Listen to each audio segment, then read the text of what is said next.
Exhilarating. I loved it. Good morning, everyone. Welcome here, and welcome to our Zoomers. I'm Debbie Skirto, the current president of the board, and I'm going to give you some announcements. You're going to see the weekly announcements, I think, right behind me. I have a couple of corrections for you. One is that the Spiritual Life team is not meeting this week. It's going to meet on the 26th. So if you're part of that team, please make that correction for yourself. And also the new adult ed classes that are starting on Mondays are changing the start date to Monday, February 24th at 6 p.m. on Zoom. So if you need that Zoom link, you can see Robert Tidwell, he's back there, or you can see Amy Randall. She can give you the Zoom link for the classes on the 24th, okay? I want to highlight a few other things and remind everyone, please read our community connections on Thursdays. They're emailed out later in the day. And if you don't receive those, you haven't signed up yet, you can see Jerry or Ellen in the back at the greeter station and sign up to receive those by email.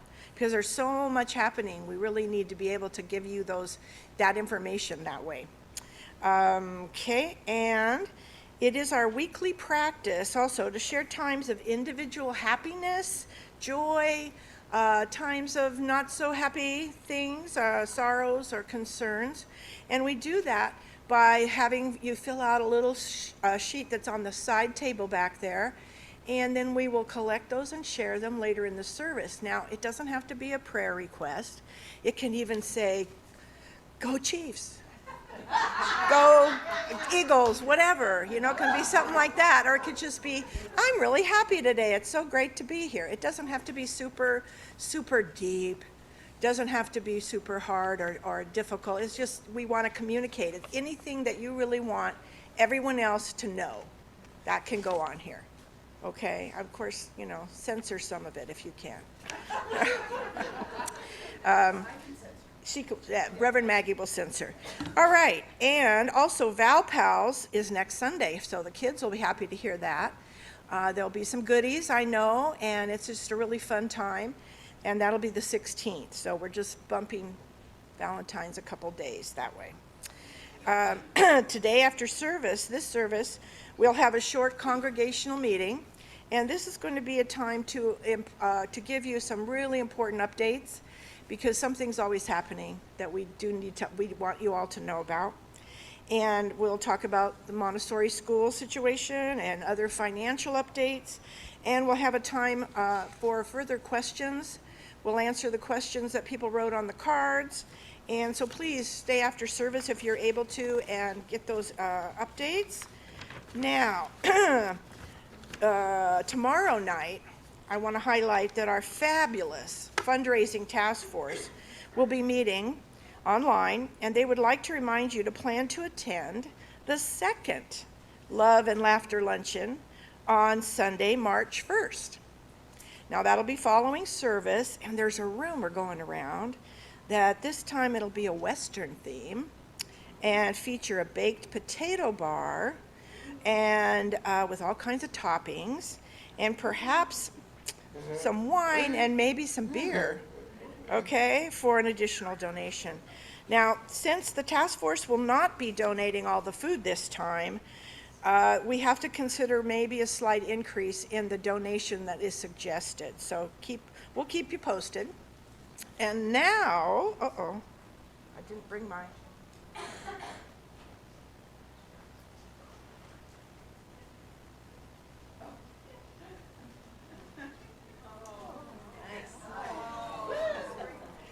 Okay, I want to announce the spring fling, okay? I want to make sure that you are putting this on your calendar date, okay? That's going to be a Saturday. It's going to be a great bonding time. It'll be composed, it'll have a live auction, some really awesome things for the live auction, a dessert live auction, and a silent auction for services. And we're going to be giving you forms pretty soon. That'll let you sign up to deliver a service. So you might have a skill that you can teach in a workshop or something. You might want to have a dinner at your home, and you might want to have take people on a tour, something like that. And we have a lot of opportunities. We have such talent here in our congregation. So I just want to, you're going to see this again. So we're going to have that. You have an opportunity even to provide a really yummy baked good to have for the dessert auction. That's a really fun part. And we will be doing like hors d'oeuvres, appetizers. We're not going to do a whole sit-down meal because the same staff that is going to run the auction would be the same people that would be cooking. And you can't be in 2 or 3 places at once. We're usually pretty good at 2, but more than that gets kind of awful. So there'll be more updates each week on that fundraiser, and also every month on the first Sunday will be the luncheons. And also right now, I'm going to ask you to please silence any electronic devices you have so that we don't have things going off during our service. And then please join me in welcoming our wonderful minister, Reverend Maggie Yenoki.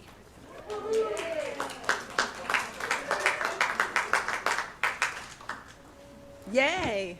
Hi, everybody. It is so great to be here with all of you, and hello to everyone who is joining us on Zoom or watching the recording later. It really is this much fun here all the time. So come join us. Especially good at this moment when it's more important than ever to be connected to a community of caring people who are trying to make the world a better place. Let's just say that's why we're here. That's what we do. Another thing we do is to start our service by sounding the bowl 3 times, yesterday, today, and tomorrow. For yesterday, we call to our ancestors and we honor our beloved members who have joined them. We offer gratitude for the founders of this congregation. We ring it once for today. For all of us whose lives support this beloved community, and we pause to acknowledge and offer gratitude to the native peoples on whose ancestral homelands we gather, as we celebrate the diverse indigenous communities who make their homes here with us today. May there be reconciliation and restoration of right relationship. And we ring it for tomorrow. For those who will come to find their spiritual home here at MVUUC with us, and may we always be a place of warm welcome and belonging. And the sounds of children really make me happy, so no shushing necessary. It's okay. We're really glad you're here. Yeah, okay, that's fine. There's room up here. There's room in the choir. They'll have to sing. That's the choir. But I invite you now to enjoy our welcoming song from our choir.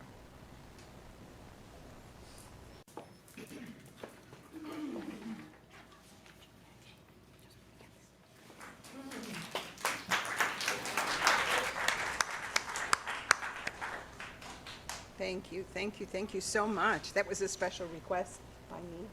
Thanks, Lily. Appreciate that. I love that song so much. Our time together each Sunday connects us and supports our personal lives as we nourish our souls and refresh our sense of belonging in this sanctuary.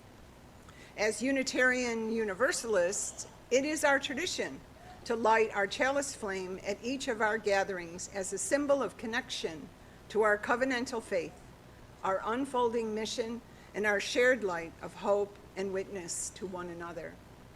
As Catherine comes to light our chalice, please hear these words inspired by Kate McPhee. We notice in the late afternoon sunsets that light is returning. The late day light has a special magic that rekindles the spirit of life in the skeletons of the trees. It brings forth surges of saps and nudges new shoots from the soil. It wakes us from our winter slumber too, as the trees invite us to imagine with them the lighter days that lie ahead. We light this chalice in that spirit of awakening as we open our hearts to reaffirm our commitment to care for the earth, the home we share with so very many sentient beings. Thank you, Catherine. I invite you to stand as we sing our invocation, Spirit of Life, number 123 in our hymnal. First verse in English and then in Spanish.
And before we read our covenant and express our covenant to one another, because we have visitors today, and welcome to you all, I just want to explain quickly that Unitarian Universalism is a covenantal faith. We don't force or ask people to believe certain things, but we do make promises to each other about how we will be in relationship and how we will work together as a community. And that's what this covenant does. So please read it along with everyone else as you are comfortable. It starts with, we affirm that love is the greatest purpose of this congregation. The search for truth is our constant star, and service is our prayer. We pledge our hearts, minds, and hands to challenge injustice with courage, to make choices for a healthier planet, and to live out our Unitarian Universalist values every day as beloved community. And thus do we covenant with each other and with all that is sacred in life. Please make yourselves comfortable. As we now have our wisdom tale, our time for all ages, from Robert Tidwell, our Director of Lifespan Religious Exploration. Good morning, everybody.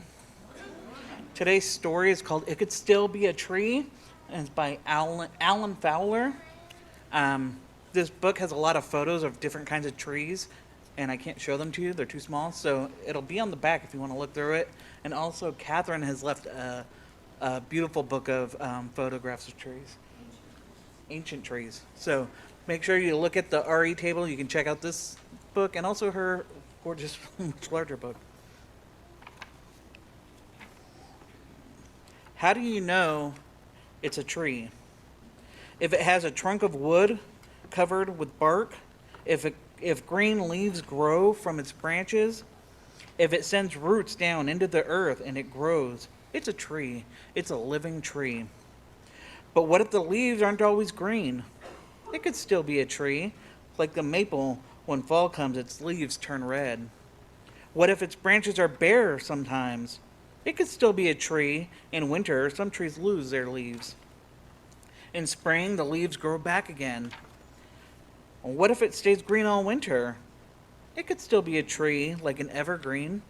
And what if it's covered with pretty flowers? It could still be a tree, like a cherry tree.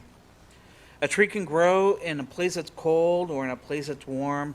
A tree can grow in the dry, dry desert like Joshua tree, or in water like a cypress. It's still a tree. A tree can be as tall as a redwood or as tiny as a bonsai. A tree can give us a shady place to sit or good things to eat like apples and chestnuts, or acorns from oak trees. Who eats acorns? Squirrels eat acorns. A tree can be a home for a family of birds. So if you ever plant a tree, you can say that you built a home. Thank you. And now if the kids can come up and get the challenge, you guys can take us to class.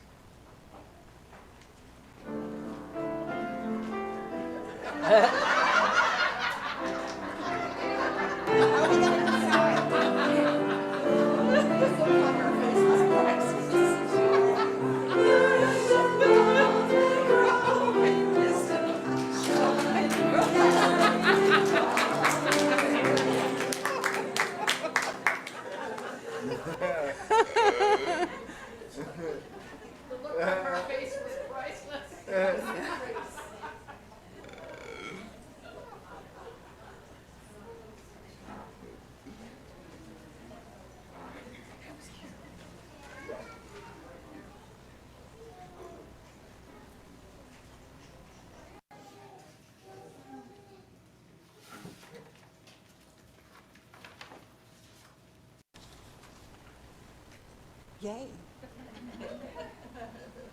Debbie, could I ask a favor? Would you look in your announcement paperwork? See if there's an extra page? Yeah. It's something we'll need a little later.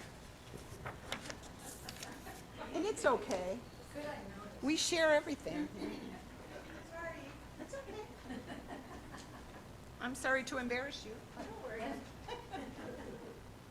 Yeah.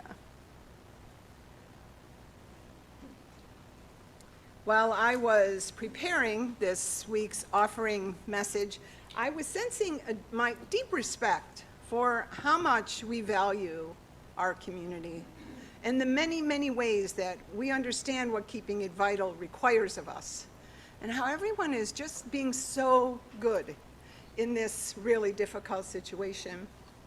But as necessary cutbacks are made and changes do rock the boat a bit, we are happy to do what we can and what we must to support our sustainability. We tend to the good care of our congregation in a variety of ways. Some of that is our support for the Beta Center's food bank at Inland Valley Hope Partners. That's what our red wagon up here is there to collect. Some comes from the financial gifts that we offer, and other gifts we bring are those of our time and our talent, or our spaghetti sauce, right? But because of our care for one another, it is so essential in these unusual days. And we highlight and we emphasize the possibility that some of us can give a little bit extra, a little bit more, while some need to simply receive for a time, and that's okay too.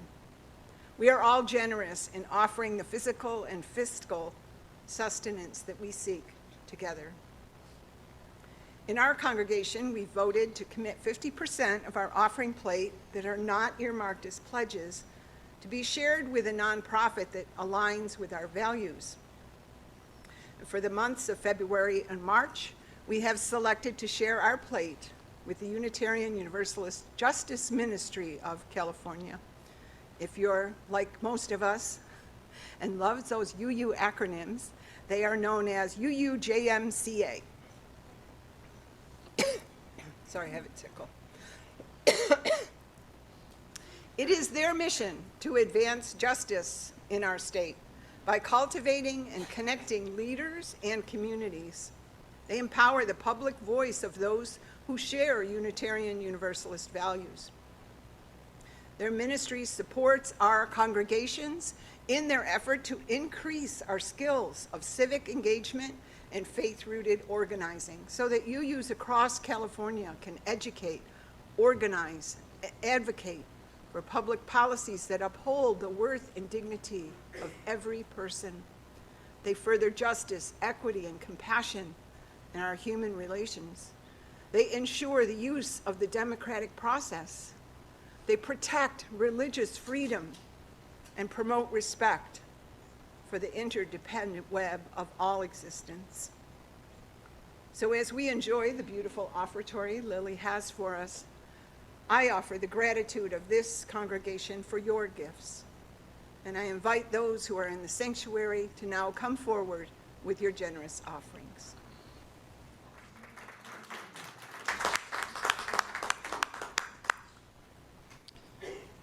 You know, sometimes we think of things to say and then we go, nah, you shouldn't say that. But I'm gonna anyway, because I thought it was funny.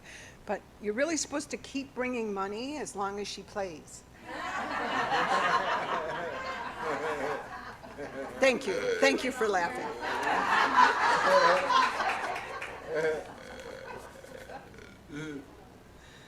Thank you. Yeah. So thank you, Debbie, for your little blurb about joys and sorrows and the little cards we have. I usually will take some events from the week that really need our attention and invite you into that space of prayer about those things as well.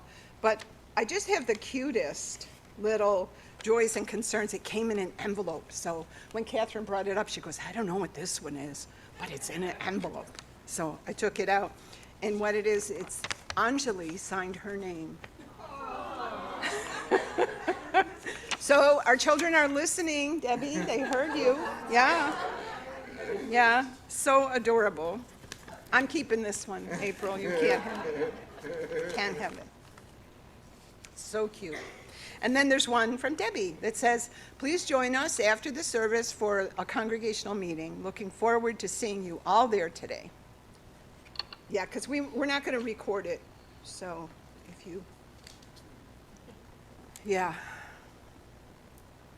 But I do invite you to just let's kind of shift in our chairs. Let's breathe a couple times together. It's kind of a meditation / prayer time where we just kind of open to the sacred a little bit together. Let's take our meditation time today to create some imaginal space together. Because everything that exists, even the chair you're sitting in, was once imagined as a possibility. So I invite you to hold that piece of cording that you found in your order of service today. And aren't they beautiful, the little green hearts? That was Catherine's. Where's the extra ones? Okay. If you're two together and you had one order of service and you want an extra string, please raise your hand and Catherine will bring one to you. But I invite you to hold that and imagine yourself in a deep forest wood, similar to the beautiful art piece that Jaryus put up on the screen. Thank you, Jaryus. That is so gorgeous. You find one tree in particular that interests you, one that you feel a bit curious about, and you go sit beneath its branches. Leaning your back against its strong trunk, you open your heart and you communicate with the tree by offering a greeting similar to a bow of respect. And you possibly say, thank you, dear tree, for your patient, regal stature for so many years now, and for inviting me to come and share this moment with you. As Malcolm Boyd has prayed, this is such a holy place for me. I feel the closeness of the tree. Trees, I've learned, don't use words. Actually, I don't use them either. But slowly, the tree quietly reminds me that it has lived through every kind of season and vicissitude. It has accepted these with patience, along with the hot sun, a cold wind, and rain. So the tree is bearing witness to patience. The tree and I are looking at one another closely. I'm struck by its seamless memory and sense of peace. But the world, in this moment of my own consciousness, seems to hold so little peace. But seated here in reflection, I try to be present and shut out the stark and terrible images of despair and egomania and empire that's run amok and ruin. But I cannot shut them out. These images stun my vision. Yet the tree does not move. It simply remains here with me. Wiser than I am, more of a survivor, the tree is obdurate, faithful to a fault, utterly experienced and obviously rooted in ways that I am not. Yet my leaning is an expression of being in this together. I see that as I am one with the tree, I am part of this world. And gazing at the tree, I come to realize it isn't simple at all, but it is immensely complex. This tree contradicts any easy formula for perfection. Many other trees are far more elegant and even stunning, but this one isn't conventionally attractive at all. On the other hand, I would give it an A for character. In another moment, I won't be seated here anymore. I'll get up and I'll move away, but I hope I'll be back. Wouldn't that be great? To be with my good old friend again.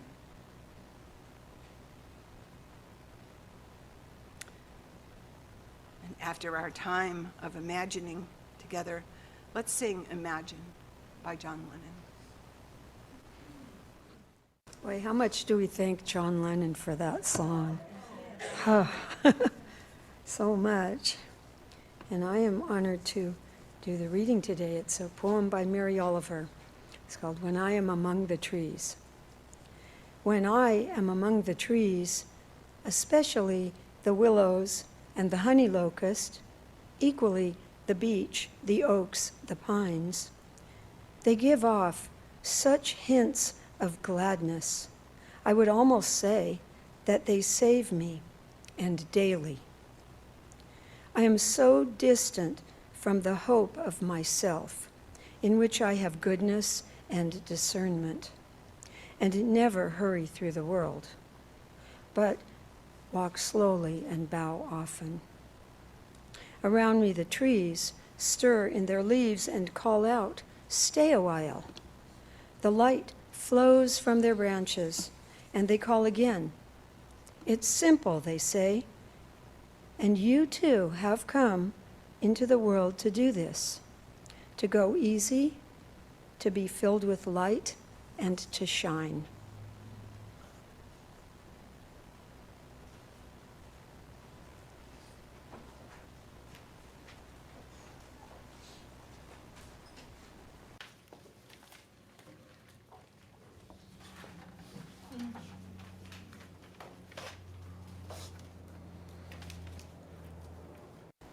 A lot of noise in the air today. I don't know that I remember that many helicopters going over, but we'll just offer a little energy toward wherever they're going and what they're doing. George and I live in Monrovia, and our home was in between the Eaton Fire and the Santa Fe Dam, so the helicopters were constantly going back and forth, so that sound is, to me, it means somebody needs help. So, yeah. There's a holiday that's celebrated in Jewish tradition at this time of year that has grown to become a kind of an annual ecological awareness day. It's commonly known as Tu B'Shvat, the 15th of the month of Shvat on the Jewish calendar, celebrated this year on Thursday under the full moon of February 13th. It's the day that marks the beginning of a new year for trees, a day that is celebrated by the planting of trees, and it marks the season in which the earliest blooming trees in Israel emerge from their winter sleep and begin a new fruit-bearing season, a time of awakening. Because it's difficult to determine the age or the birthday of a tree, the 15th day of the month of Shvat became the birthday of all trees, as the celebration remains to this day. For environmentalists, Tu B'Shvat is seen as a type of a Jewish Earth Day. Or as the Kabbalists teach, it is a day to celebrate that the sparks of the divine are spread into the world through every human's actions on behalf of the earth. Each of us has our own heartfelt stories of the trees in our lives. I know that Murray has one. When he was, can I tell it? When he was born, his family planted a tree at their UU congregation in San Diego, First Church. So if anyone's ever visited there and you know that big, gorgeous tree that's on their property, that's actually on their banner as well. It's a monument to their congregation. That's Murray's tree. So yay, it's really adorable. So some of those tree stories are pretty important, and some were formed in our childhood. As we hid among the branches, we have our own to escape the pirates, or other threats, like hide from our parents or our big brothers. Or maybe, like Julia Butterfly Hill, you would be willing to live in a tent near the top of a 1,000-year-old redwood named Luna in Humboldt County for 2 years in order to save her from being cut down by loggers. But what are the stories of relationships with the trees that are born of our imagination and our love for them that we still treasure to this day? Some of the trees portrayed in Hollywood weren't all that warm and fuzzy, though. We remember Charlie Brown's frosty relationship with a tree that ate all of his kites. But bless his heart, he refuses to give up hope that he will someday manage to get the kite into the sky out of the tree's reach. Then there were the apple trees in The Wizard of Oz that threw their fruit at Dorothy and Toto and Scarecrow after yelling at them for picking their fruit when they were hungry on their journey to Emerald City. And we cannot mention the often misunderstood trees without naming the Ents from the Lord of the Rings. The Ents were wise, strong, sentient creatures who served as protectors of the forests, as archetypal shepherds to the trees. Ents were defined by their advocacy for nature, their despising of industrialization and any forms of anti-environmentalism. I think we're all Ents somewhere. But the shady side of the trees is an important aspect of the gifts they bring. And we welcome the stories that they have for us as we reflect on our relationship with them as our relatives, our friends, our fellow earthlings. But let's be hesitant to anthropomorphize nature, especially the trees, because giving the trees human characteristics or telling the story that they have the ability to eat kites or throw apples might seem like a compliment, but is it? Do we really think being human-like is the hope and dream of every tree? Let's instead imagine the ways that our lives, our humanness, can be enhanced by a deeper respect for the traits and the qualities that are inherent in the trees, and the ways that they can amplify our understanding of what this life is really all about. The spiritual aspects of the lives of trees bless ours in so many ways, and they overflow with evidence that we could spend a lot more time than 1 hour honoring the trees in our lives, and maybe we should. A simple shift in perspective can open new connections to nature that have so much to teach us. Those connections offer resilience, hope, and healing. And we all do well to tune in and be grounded more deeply and connected more tightly to Mother Earth in new ways. So let's imagine and sense the invitation that is always luring us closer. And let's learn to step into a grove of nature's trees like a refreshing shower of love from the spirit of life. And let's meet our elders, pun intended, in a new way. One of those most incredible beings is known as Pando. It's a quaking aspen planted in central Utah with 47,000 trunks, each with identical genetic markers. Pando, which is Latin for I spread, is the largest, oldest single entity that is living on Earth, with an 80,000-year-old root system that covers 106 acres and weighs over 13 million pounds. Has anyone here ever visited Pando? No? No, but let's go. Field trip. It's not that far away, actually. But another being that is near and dear to the hearts of Californians is the General Sherman in Sequoia National Park, known to be the largest living single-stem tree on Earth. Being in his presence when I first visited Sequoia in 2013 gave me an experience that must have been similar to the way Moses felt when he found himself standing before the burning bush. I wanted to take off my shoes. I knew it was holy ground, and it still is. He has stood there for over 2,200 years. He waited a long time for me to finally show up. And although my time with him was just a blip, it was a blip that had everlasting impact on me. Cannot be minimized by any measure of time or space. So we wonder, what is that magic, that impact, that shift in life experience that comes to us when we are among the trees? And could it be mutual? Could it be spiritual? Could it be life-giving and filled with potential? Like the acorns and the pine cones that fall from the trees each fall, these metaphors of magic that drop to the ground before us, and like the gifts of the gods that we see them to be on this Tu B'Shvat. Rather than naming them yard waste and blowing them into plastic cans with loud, smelly leaf blowers, we hold them in our hands and in our hearts, and we wonder at them. It's more than a mere metaphor that the tallest of trees also produces the smallest of seeds. That DNA of Earth's tallest, most majestic sequoias, and every bit of its potential is contained within this teeny tiny pine cone. Ask me later to show you my necklace. George bought this for me when we were visiting Yosemite at the Ansel Adams Gallery. It is the leaves, or the green, and the pine cone of the sequoia.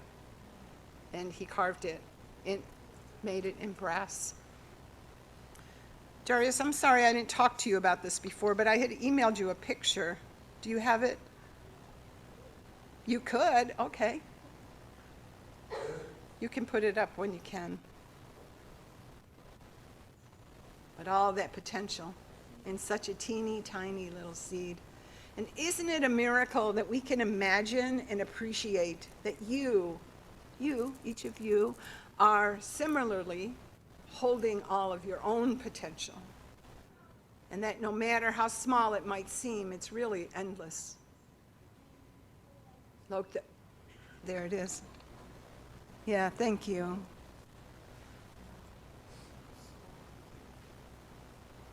Yeah. You can leave it up if you want. That's fine. It reminds me, too, of the oak tree that we planted to mark my installation as a settled minister. It was 3 years ago, and it's much taller than me now.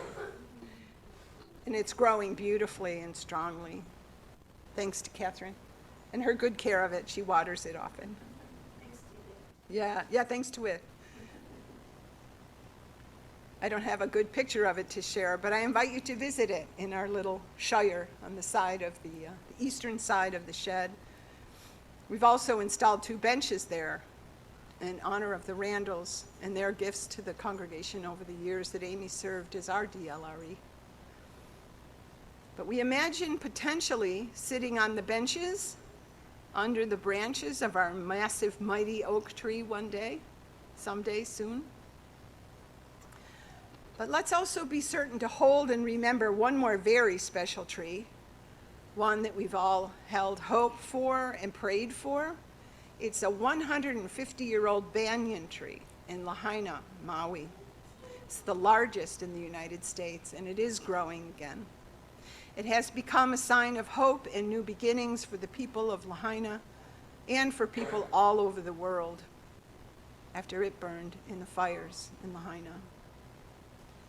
So before we enter into our time of ritual, we honor her with this poem by Rabindranath Tagore. It's titled The Banyan Tree. He writes, "Oh, you shaggy-headed banyan tree standing on the bank of the pond, have you forgotten the little child, like the birds that have nested in your branches and then left you? Do you not remember how he sat at the window and wondered at the tangle of your roots that plunge underground? The women would come to fill their jars in the pond, and your huge black shadow would wriggle on the water, like sleep struggling to wake up. Sunlight danced on the ripples like restless tiny shuttles weaving golden tapestry. Two ducks swam by the weedy margin above their shadows, and the child would sit still and think.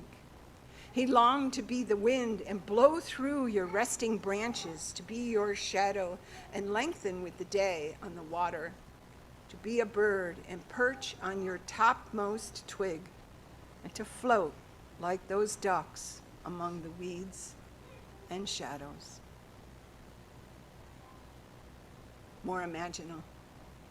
Beautiful. Like part of our ritual that is, like all meaningful ritual, that we will enter as one person and emerge as another. By allowing our participation in a ritual to change us, we come together to create a transcendent space where the holy is perceived in our minds and hearts, and spirits are inspired and enspirited. But in just a moment, we will invite you to come with the cord that was in your order of service that is now infused with all of your tree prayers. Yeah, if kids want to do it, they can, sure. I'd love that. I'm going to invite you to come forward, and we're going to tie those pieces of string that we have prepared for you onto the trunk or the branches of this tree that we have up here on the altar up front. This tree was gifted to us by a friend from Troop UU in Pasadena, whose home in Altadena is among the ashes but still standing. They are without utilities, and they are in need of deep restoration. This tree was a pruning of theirs. It was being rooted for a friend. But when I asked them if I could have a branch from one of the trees, they said that they were glad to share it and glad that we could be their friend. With that, I invite you to come forward, form a line, and please tie the string that you have with the little green heart on it onto the branch. It's actually a whole tree. It's not really a branch.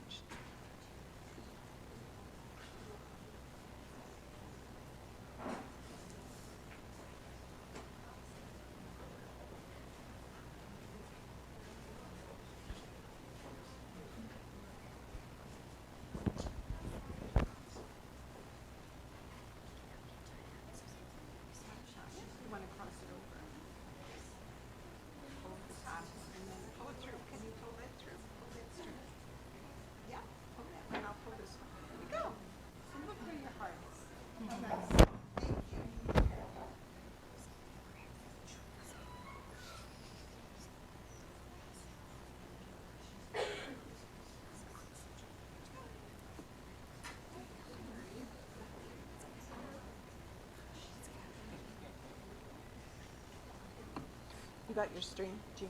You got yours? Oh, Lynn's putting it on? Because I'm going to bring the branch over for you. I'll bring it over. Oh, yeah, that's nice.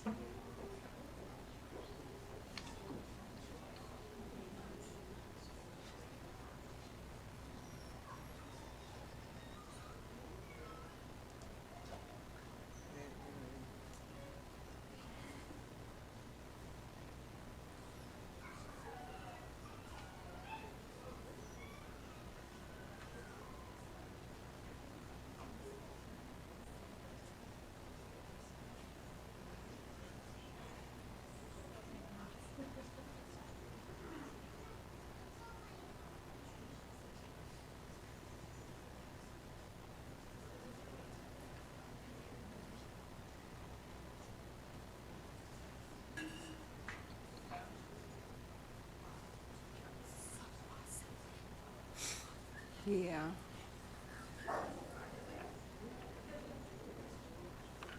Hi, Lorraine.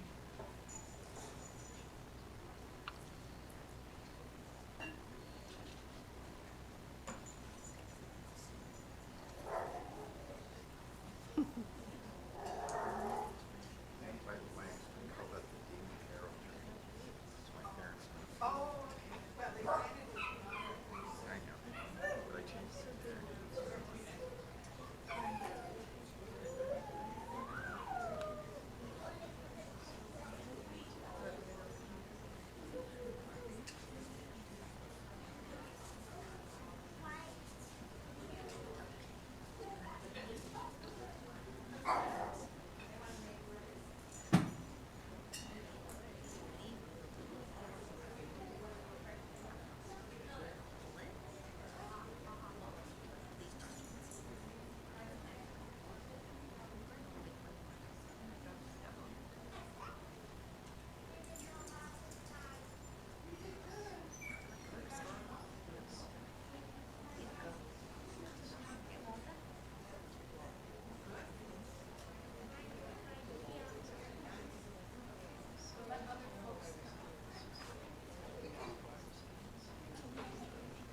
Maybe 3 or 4 of us can all get on at the same time. Let's move this out a little bit.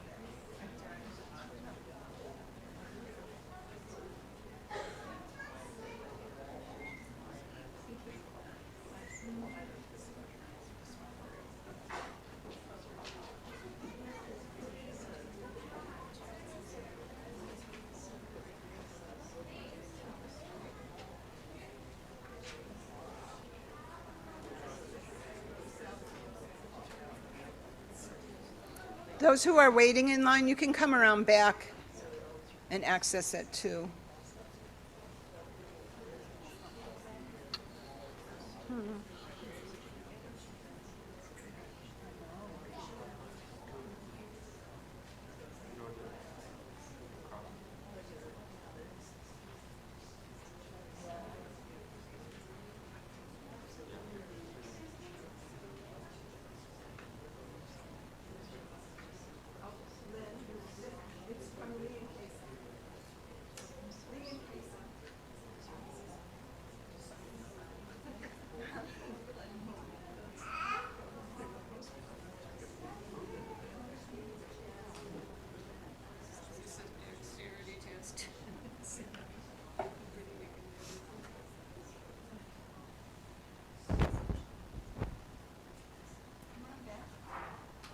Unless you want to pick a specific idea. Okay.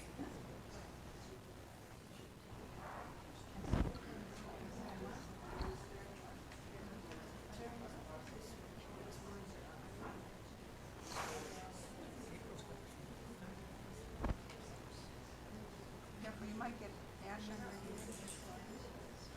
No, my hands are still dirty.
Wow, that's just so beautiful. Thank you all for your participation and your prayers. I might have to bring that back to our friends Lee and Kesa and offer it to them.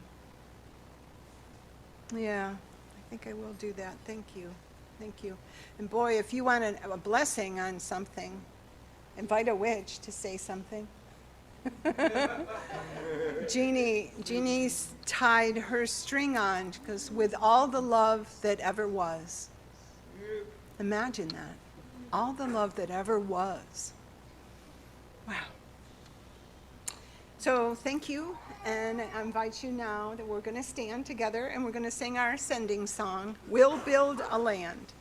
Then we'll take a short break before the congregational meeting.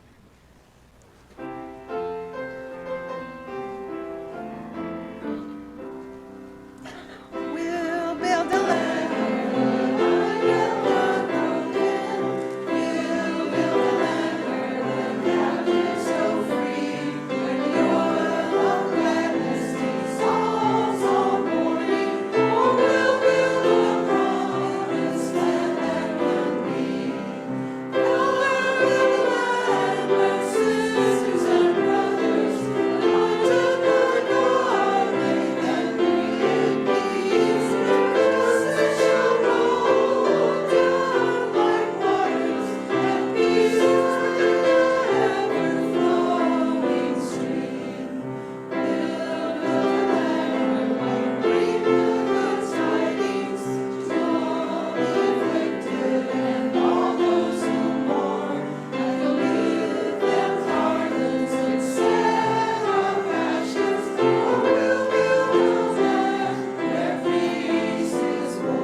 And let's read our unison benediction together as we bless one another.